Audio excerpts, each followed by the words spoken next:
ওমর হাদি যিনি, তিনি যেই দুইটা পোস্ট করেছেন, এই দুইটা আপনারাও যখন দেখেছেন আমরাও তখনই দেখেছি। মানে এমনটা না যে আমাদের সাথে আলোচনা করে উনি এই পোস্টটা দিয়েছেন। নাম্বার 2, এইটা উনি কেন দিয়েছেন এইটার উত্তর উনি সব থেকে ভালো দিতে পারবেন। কারণ আমাদের জানা মতে, আপনারা জানেন যে ইলেকশনকে কেন্দ্র করে বিভিন্ন ধরনের নেগোসিয়েশন হয়।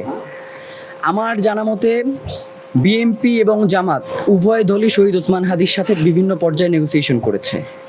বিএনপির পক্ষ থেকেও ঢাকা 8 থেকে ইলেকশন না করবার ব্যাপারে, যে ঢাকা, কারণ আপনারা জানেন যে ঢাকা 8 অত্যন্ত গুরুত্বপূর্ণ একটা আসন এবং বাংলাদেশের যে রাজনৈতিক বিভিন্ন সমীক্ষা, সেখানে ঢাকা 8 অত্যন্ত গুরুত্বপূর্ণ। কারণ হচ্ছে রাজনীতির কেন্দ্রবিন্দু হচ্ছে এই ঢাকা 8, যার কারণে প্রত্যেকটা দলই চাইবে যে ঢাকা 8 তার হাতে থাকুক।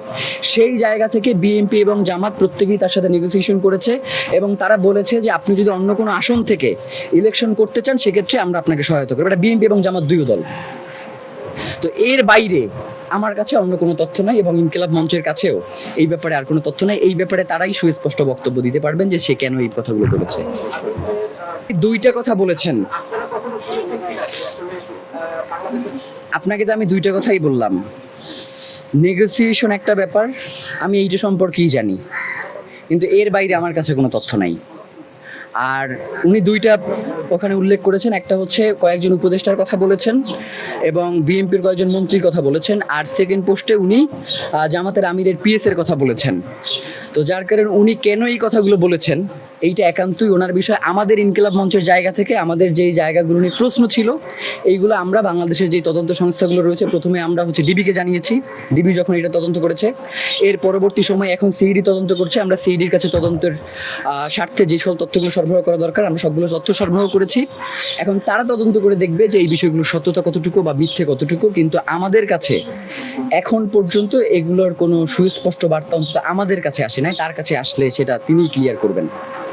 জি, ছিল না, আমরা কেউ নীরব ছিলাম না, এটা খুবই সুস্পষ্ট। কারণ হচ্ছে মানে ইনকিলাব মঞ্চের জায়গা থেকে, যেমন গতকালকেও আমরা একটা প্রোগ্রাম করেছি এবং সেই প্রোগ্রামেও বলেছি যে শহীদ ওসমান হাদির হত্যার বিচার হওয়াটা অত্যন্ত দরকার। তো এখন যেই ব্যাপারটা আপনাদের সামনে পরিষ্কার করা দরকার সেটা হচ্ছে গত 4 মাসে কেন আমরা আর কি এই কাজগুলো নিয়ে করলাম না। দেখেন, সরকার আমাদেরকে বলছে যে তিনি এই ব্যাপারে যথেষ্ট আন্তরিক, এবং আপনারা দেখেছেন না যে যখন পররাষ্ট্র পর্যায়ের বৈঠক হইল এবং খুনিদেরকে ফিরিয়ে আনার ব্যাপারে পররাষ্ট্র মন্ত্রণালয় থেকে বলা হইল যে ভারত সম্মত হয়েছে, তখন একরকম কিন্তু শহীদ ওসমান হাদির খুনি আমাদেরকেই বানানো হয়েছিল, এরকম একটা ব্যাপার ঘটছে না।